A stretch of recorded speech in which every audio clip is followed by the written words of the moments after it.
Et si la véritable force ne résidait pas dans la lutte, mais dans la capacité à transformer chaque opposition en opportunité?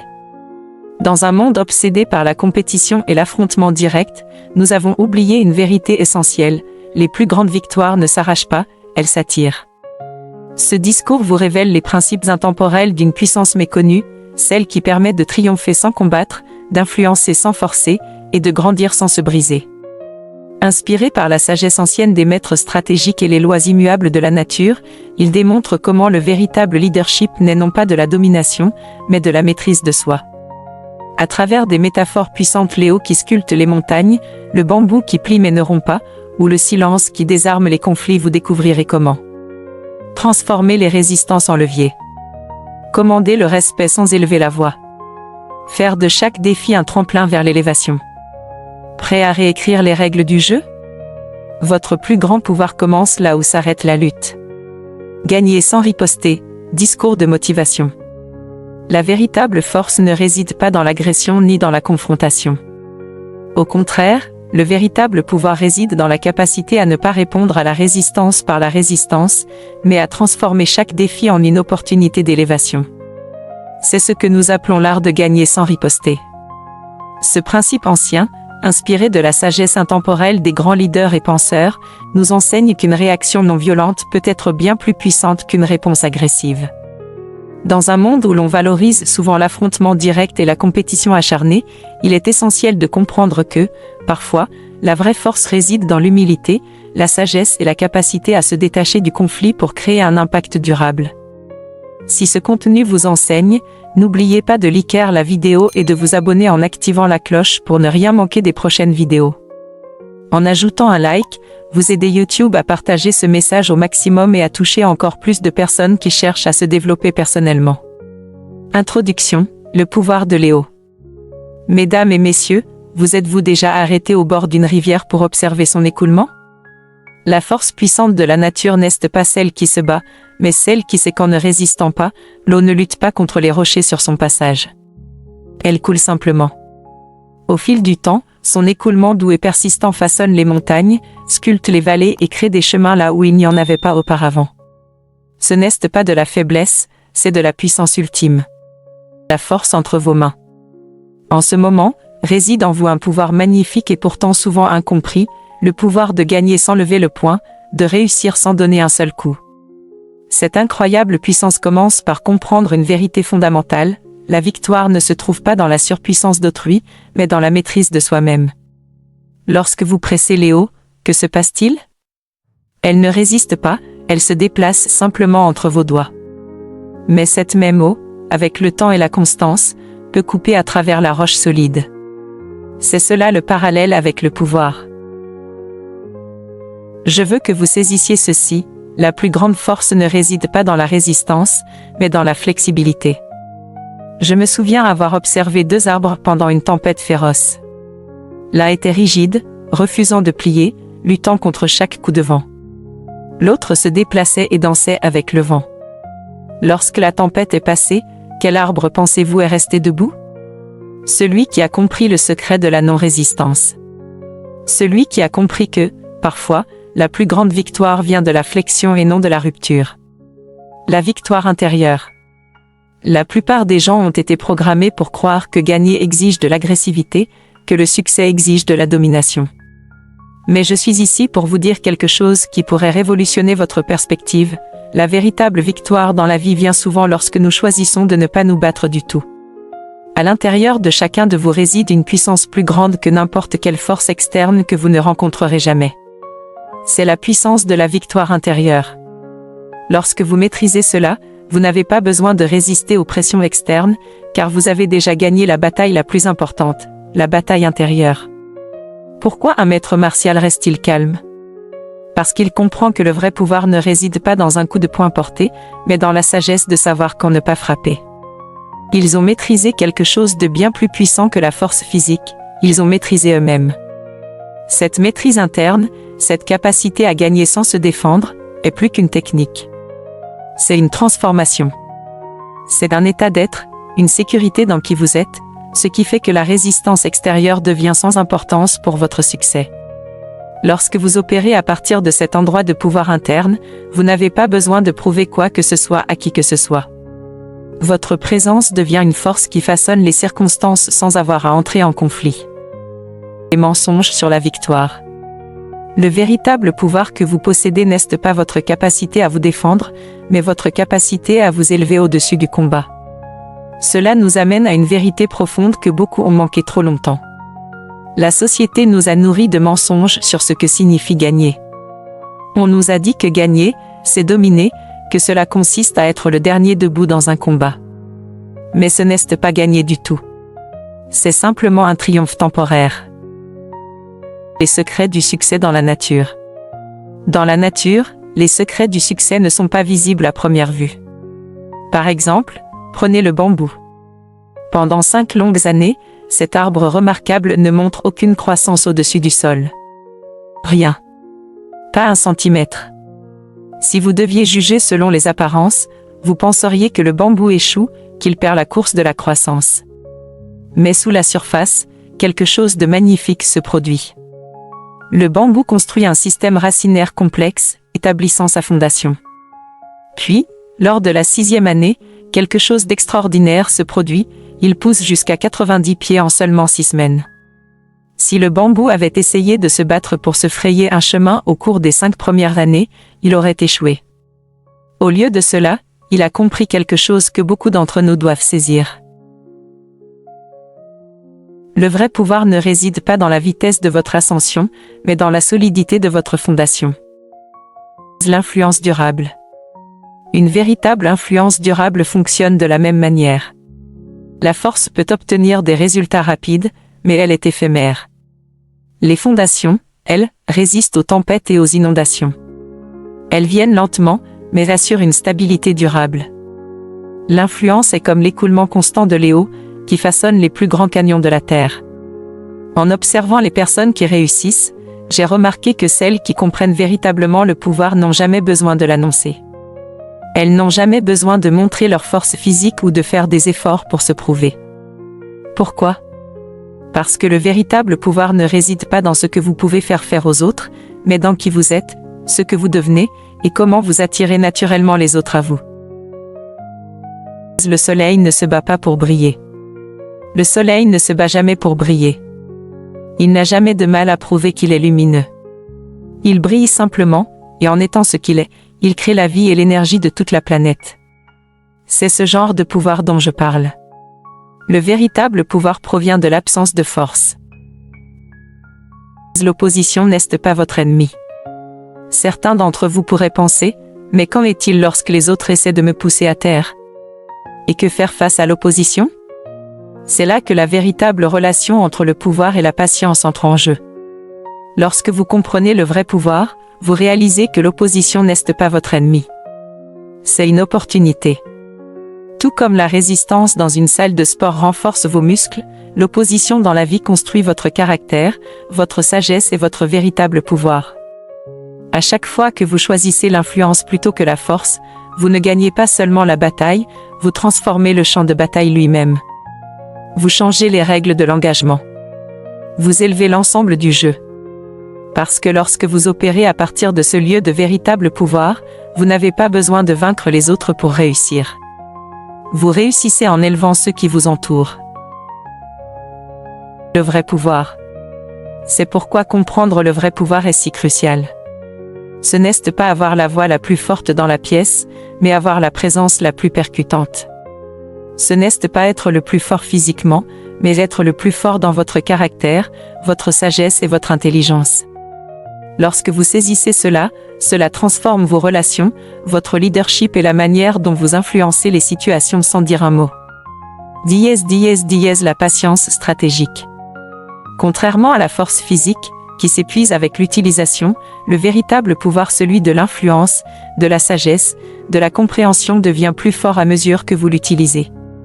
Le moment où vous choisissez de répondre avec sagesse au lieu de vous défendre, vous ne gagnez pas seulement un moment, vous construisez votre capacité à remporter de plus grandes victoires à l'avenir. C'est pourquoi comprendre la patience stratégique devient absolument crucial dans votre parcours de victoire. Dans un monde obsédé par les résultats instantanés et les réactions immédiates, le véritable maître du destin comprend quelque chose de profond, le timing. Tout comme un agriculteur ne peut pas précipiter la récolte en tirant sur les plantes, vous ne pouvez pas forcer une graine à pousser plus vite en criant dessus. L'agriculteur comprend quelque chose que beaucoup d'entre nous ont oublié. Il y a une saison pour planter, une saison pour nourrir et une saison pour récolter. La clé réside dans cette patience stratégique. Celui qui lutte contre les saisons perdra toujours. Mais celui qui s'y aligne réussira. Les 3 moments. Dans chaque conflit, dans chaque défi, il y a 3 moments. 1. Le moment de la provocation. 2. Le moment de la patience. 3. Le moment de la puissance. La plupart des gens réagissent au moment de la provocation, et c'est exactement pourquoi ils échouent. Mais lorsque vous comprenez la stratégie de la patience, vous vous rendez compte que le moment de la provocation est en réalité une opportunité. C'est votre moment pour vous préparer à la retenue calculée, un mouvement puissant loin de l'agression. Quand quelqu'un appuie sur vos boutons, lorsqu'il essaie de vous provoquer, il révèle leur propre faiblesse, pas la vôtre. C'est là que le pouvoir de la patience stratégique entre en jeu. L'exemple de l'aigle. Considérez l'aigle. Lorsque la tempête approche, les autres oiseaux se cachent du vent. Mais l'aigle l'utilise pour s'élever plus haut que jamais. Il utilise la tempête pour s'envoler. Et cela, c'est ce que la patience vous permet de faire. Elle vous donne la sagesse de voir des opportunités là où les autres voient des menaces. La patience stratégique, gagner sans résister. La patience stratégique n'est pas une attente passive. Elle est active. Pendant que d'autres réagissent, vous observez. Pendant qu'ils sont dans le combat, vous apprenez. Tandis qu'ils s'épuisent dans des batailles qui n'ont aucune importance, vous conservez votre énergie pour les moments décisifs. Dans chaque conflit, il y a un rythme naturel, tout comme il existe un rythme aux saisons. Lorsque vous comprenez ce rythme, vous commencez à voir que la plupart des conflits se résolvent si vous avez simplement la patience de les laisser se dérouler. La personne qui se bat toujours est comme quelqu'un qui essaie de pagayer en amont. Il s'épuise en luttant contre l'écoulement naturel des choses. Le conflit de la vie. Le conflit de la vie n'est pas une question de savoir qui est le plus fort. Il s'agit de savoir qui est le plus sage. Ce n'est pas une question de qui peut donner le coup le plus fort, mais de savoir qui peut garder son calme suffisamment longtemps pour avoir une vue d'ensemble. Le maître joueur d'échecs. Considérez un maître joueur d'échecs. Il ne devient pas émotif à propos des mouvements de l'adversaire. Il ne lutte pas contre les règles du jeu. Au lieu de cela, il maintient un tel contrôle interne que chaque décision vient d'un endroit de clarté stratégique. C'est ça, maîtrisez votre royaume intérieur. La souveraineté personnelle. La souveraineté signifie une autorité absolue sur votre domaine, vos pensées, vos émotions, vos réponses. Lorsque vous comprenez cela, vous vous rendez compte que personne ne peut vous faire sentir inférieur sans votre permission. Personne ne peut troubler votre tranquillité sans votre consentement. Ce genre de maîtrise ne provient pas de la suppression de vos émotions, mais d'une compréhension si profonde qu'elles deviennent vos serviteurs et non vos maîtres. Transformez les émotions. Quand quelqu'un essaie de vous provoquer, de vous mettre en colère, le maître de l'intérieur ne combat pas la colère. Il la canalise en détermination. Quand la peur arrive, il ne la combat pas. Il la transforme en concentration.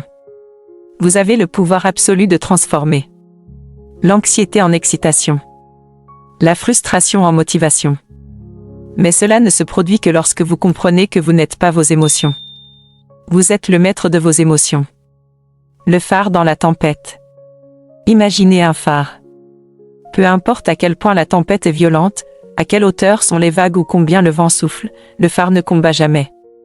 Il se tient simplement, inébranlable, dans son objectif, dans sa position. Voilà ce que la maîtrise de votre royaume intérieur ressemble. Vous avez les pieds fermement ancrés. Vous savez qui vous êtes. Cette tempête extérieure n'a presque aucun impact sur votre stabilité interne. Les victoires internes. Lorsque vous maîtrisez vos victoires internes, vos victoires externes dans le royaume deviennent presque sans effort. Les gens sont naturellement attirés par ceux qui possèdent cette maîtrise interne, en laquelle ils ont confiance. Ce sont des leaders capables de diriger eux-mêmes. Il respecte ceux qui ont gagné leur propre respect de soi. Chaque interaction commence à l'intérieur. Chaque interaction extérieure commence ou se termine dans votre royaume intérieur. Dès que vous maîtrisez votre réponse interne à la pression externe, vous avez déjà gagné. Parce que la véritable victoire ne réside pas dans le contrôle des autres, mais dans être tellement maître de vous-même que les autres veulent suivre votre exemple. L'art de l'Aïkido. Pensez à l'art ancien de l'Aïkido, où le maître ne rencontre pas la force par la force, mais transforme l'énergie de l'attaquant en un chemin d'harmonie. C'est l'essence même de la transformation. Il ne s'agit pas de ce qui vous arrive. Il s'agit de la manière dont vous transformez ce qui arrive. Transformez l'opposition en opportunité. Chaque opposition contre vous est en réalité une occasion déguisée. Chaque poussée contre vous est en fait de l'énergie qui vous est donnée librement. La question n'est pas de savoir si vous recevrez de la pression, mais de savoir ce que vous en ferez lorsqu'elle viendra. Le silence stratégique. Le silence n'est pas vide. Il est plein de réponses. Lorsque quelqu'un se présente avec du bruit, de l'agressivité ou de la colère, votre silence devient une force. C'est comme l'espace entre les notes de musique. Sans lui, vous n'avez pas de musique, seulement du bruit. Avez-vous remarqué à quel point une personne calme dans une pièce bruyante attire naturellement l'attention? C'est parce que le silence stratégique a plus de poids que 1000 mots vides de sens. La sagesse diplomatique. Lorsque vous maîtrisez l'art du silence stratégique, vous ne vous contentez pas d'éviter les conflits, vous commandez le respect. La sagesse diplomatique consiste non seulement à être silencieux, mais à comprendre le poids de vos mots et à choisir le moment idéal pour parler. Comme un maître musicien qui sait que le pouvoir ne réside pas seulement dans le fait de jouer les notes, mais aussi dans le savoir quand les laisser respirer. Transformez les obstacles en tremplin. Chaque opposition à laquelle vous faites face est une porte déguisée en opportunité. La personne qui vous crie dessus vous offre une chance de démontrer votre sang-froid. Celui qui essaie de vous abattre vous offre une plateforme pour vous élever plus haut. L'obstacle sur votre chemin devient alors un tremplin pour votre réussite. La sagesse diplomatique en action. La sagesse diplomatique n'est pas une question d'éviter les conflits. Il s'agit de transformer le conflit.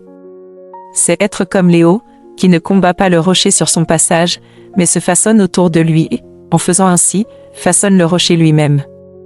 C'est le vrai pouvoir. C'est la vraie transformation. La perle est le grain de sable. Quand une perle fait face à une irritation, elle ne la combat pas. Elle n'essaie pas d'expulser le grain de sable qui la dérange. Au contraire, elle transforme cette irritation en quelque chose de beau. C'est ce dont je parle, le pouvoir de transformer l'opposition en opportunité. Ce n'est pas seulement un article. C'est une compétence que beaucoup de gens manquent.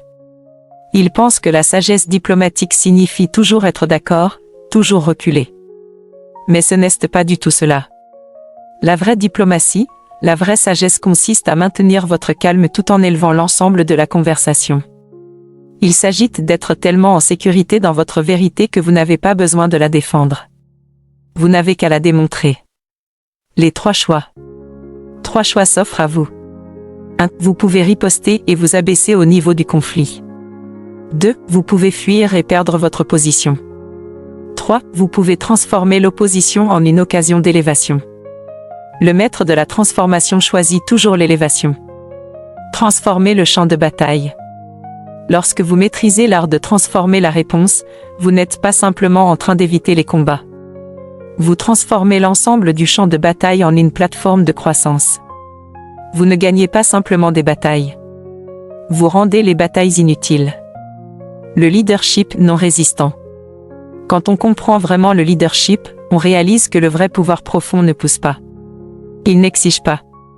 La tension, il la commande. C'est là, mes amis, que la non-résistance devient votre plus grande force de leadership. La plupart des gens pensent qu'un leader, c'est être à l'avant-garde, pousser les autres à faire avancer les choses par la force. Mais laissez-moi vous dire une chose. Les plus grands leaders que j'ai observés ont compris que le leadership consiste à créer un environnement où les autres veulent naturellement avancer. L'exemple de la Lune et de l'océan. C'est comme la gravité. La Lune ne lutte pas contre l'océan, mais elle déplace des mers entières. Elle ne crie jamais, mais les vagues suivent son rythme sans résistance. C'est ce type de pouvoir de leadership dont je parle, le pouvoir d'influencer sans interférence, de guider sans saisir. L'autorité naturelle. Lorsque vous comprenez ce principe, vous réalisez qu'à chaque instant passé à se battre pour sa position est un moment gaspillé. La véritable autorité ne vient pas de ce que vous exigez des autres. Elle vient de ce que vous déposez en eux. Les arbres les plus hauts ont les racines les plus profondes. Ils ne rivalisent pas avec les autres arbres pour l'attention. Ils poussent tout simplement si haut que les autres admirent naturellement leur grandeur. C'est ce qu'est l'autorité construite sans agressivité. Le leadership par la croissance. Ce n'est pas sur le fait de pousser les autres à s'élever. Il s'agit de croître si substantiellement que l'élévation devient un leadership naturel. Les gens pensent que pour être un leader, il faut toujours être à l'avant, toujours visible, toujours entendu. Mais un vrai leader se révèle souvent dans les espaces entre les actions, dans les moments d'autonomisation plutôt que dans l'application de la loi. Le leadership comme un jardinier. Lorsque vous plantez une graine, vous ne la tirez pas pour qu'elle pousse. Vous créez simplement le bon environnement. Vous nourrissez, vous assurez qu'elle a tout ce qu'il faut pour prospérer. C'est ça, un leadership non résistant. Vous ne forcez pas la croissance. Vous la facilitez. Le leadership serviteur. C'est le principe du leadership serviteur. Et cela va encore plus loin.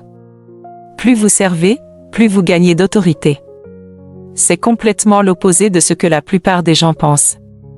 Ils croient que le leadership consiste à être servi. Mais un vrai leader consiste à trouver des moyens de servir les autres. La personne la plus influente. La personne la plus influente de n'importe quelle pièce n'est pas celle qui demande de l'attention. C'est celle qui en donne. Ce n'est pas celle qui parle le plus fort. C'est celle qui écoute le plus profondément. Car l'influence n'est pas une question d'imposer sa volonté. C'est inspirer les autres à embrasser leur propre potentiel. Diriger sans forcer. Quand vous dirigez avec la non-résistance, quelque chose de remarquable se produit. Les gens ne vous suivent pas parce qu'ils sont obligés. Ils vous suivent parce qu'ils le veulent. Ils ne bougent pas parce que vous les poussez, mais parce que vous leur montrez une meilleure façon d'agir. Le chef d'orchestre. Avez-vous déjà remarqué à quel point un chef d'orchestre dirige un orchestre? Il ne joue d'aucun instrument, mais il crée de la belle musique. Il ne force aucun musicien à jouer. Chaque musicien suit son rythme. C'est l'essence même de la non-résistance, la capacité de coordonner sans contrôle, de guider sans saisir. La fidélité naturelle. Lorsque vous maîtrisez le leadership par la non-résistance, vous créez quelque chose de bien plus précieux que l'obéissance, vous créez de la fidélité. Un mouvement qui continue même lorsque vous n'êtes pas présent. Car vous avez inspiré la grandeur chez les autres, non pas en cherchant vos propres objectifs, mais en leur montrant comment atteindre leurs propres objectifs. La mise en pratique. Le vrai leadership se produit lorsque la sagesse rencontre l'action, lorsque la compréhension se transforme en mise en œuvre. Parce que toute la connaissance dans le monde n'est rien sans application. Gagner sans riposter dans la vie quotidienne. Le pouvoir de gagner sans riposter n'est pas seulement un concept. C'est un mode de vie qui transforme tous les domaines de votre vie. Lorsque votre collègue se bat pour votre travail, au lieu de vous battre, vous vous concentrez sur la production d'œuvres remarquables de manière à ce que votre signature devienne indubitable. Lorsque quelqu'un tente de vous provoquer lors d'une réunion, au lieu de répondre par la colère, vous répondez avec une perspicacité si profonde que leur provocation devient insignifiante. Gagner sans riposter signifie comprendre que votre réponse à une situation a plus de pouvoir que la situation elle-même. Appliquez ces principes. Dans votre entreprise, concentrez-vous sur l'innovation plutôt que sur la concurrence. Dans vos relations, choisissez la compréhension plutôt que de chercher l'argument. Dans votre croissance personnelle, rivalisez avec qui vous étiez hier plutôt que de vous battre avec d'autres aujourd'hui. Devenir la rivière. Pensez à cette rivière dont nous avons parlé au début. Maintenant, je veux que vous deveniez cette rivière dans votre quotidien. Lorsque vous faites face à un mur, ne vous écrasez pas contre lui. Coulez autour de lui. Lorsque vous rencontrez de la résistance, ne la poussez pas, transformez-la en élan. Lorsque quelqu'un élève la voix, abaissez la vôtre non pas dans la soumission, mais dans la force. Quand les autres se précipitent, bougez avec patience délibérée. Lorsque le monde pousse à la réaction, répondez par réflexion. Ce ne sont pas seulement des stratégies. Ce sont des principes qui réécrivent les règles de l'engagement en votre faveur. Reprogrammez vos réponses. Chaque fois que vous choisissez la non-résistance face au conflit, vous ne gagnez pas simplement ce moment. Vous reprogrammez l'ensemble de votre système de réponse. Vous construisez un nouveau système neuronal, des chemins qui font de la sagesse votre réaction par défaut. Le temps est venu de choisir. Mes amis, le temps est venu de prendre une décision. Ce n'est pas seulement une décision de suivre ces principes, mais une décision de les incarner. Vous devez devenir la preuve vivante que la forme la plus élevée de la victoire ne vient pas de la soumission des autres, mais de l'application pratique de l'élévation de l'ensemble. Le défi du matin. À partir de demain matin, je veux que vous essayiez quelque chose. Lorsque vous faites face à votre premier défi de la journée, faites une pause. Ne vous contentez pas de réagir. Transformez ce défi en une opportunité. Ne vous contentez pas d'endurer. Élevez-vous. Vous êtes Léo. Nous avons commencé par parler de Léo et de son pouvoir doux mais imparable. Maintenant, je veux que vous compreniez quelque chose en profondeur. Vous êtes cette eau. Vous avez en vous la même puissance que les canyons qui façonnent la vie et la vie elle-même. Non pas par la force, mais par la persistance. Non pas par le combat, mais par le flot. Le chêne et le bambou. Le chêne combat le vent et se brise. Le bambou se plie et devient plus fort. Dans votre vie, soyez le bambou. Soyez Léo. Soyez la force qui transforme. Les obstacles en opportunités. La résistance en élan. Les défis en croissance. Partez transformés. Vous ne partez pas simplement avec des renseignements. Vous partez avec la transformation. Vous ne vous contentez pas de marcher avec des concepts. Vous vous éloignez avec le pouvoir. Le pouvoir de gagner sans riposter n'est pas seulement une stratégie. C'est qui vous êtes en train de devenir. Le choix est à vous. Souvenez-vous. Chaque instant est un choix. Un choix de lutter contre la vie ou de s'écouler avec elle vers un but plus grand, plus de puissance et plus de paix. Le choix est à vous. Le temps est maintenant. Le pouvoir est en vous. La preuve vivante. Levez-vous et devenez la preuve vivante que les plus grandes victoires de la vie ne viennent pas de la lutte, mais de la manière dont vous avancez avec un but si bien que le combat devient inutile. Lorsque vous maîtrisez l'art de gagner sans riposter, vous ne changez pas simplement le jeu. Vous transformez l'ensemble du jeu. Merci. Et rappelez-vous. Vous êtes Léo avec un but. Vous formez avec le pouvoir de gagner sans riposter. La véritable victoire. En fin de compte, la véritable victoire ne se mesure pas en termes de conquête extérieure, mais en termes de paix intérieure et de transformation des défis en opportunités de croissance. Choisir de ne pas riposter ne signifie pas fuir la confrontation, mais plutôt réécrire les règles du jeu en répondant à chaque situation avec sagesse, calme et résilience. En maîtrisant l'art de gagner sans riposter, vous devenez non seulement un meilleur leader, mais vous transformez également les autres autour de vous, créant ainsi un environnement propice à la coopération, à l'innovation et à la véritable autorité. Soyez comme Léo. Soyez comme Léo. Laissez chaque obstacle vous rendre plus fort, plus sage et plus puissant. La plus grande victoire réside dans la capacité à évoluer sans jamais perdre votre essence.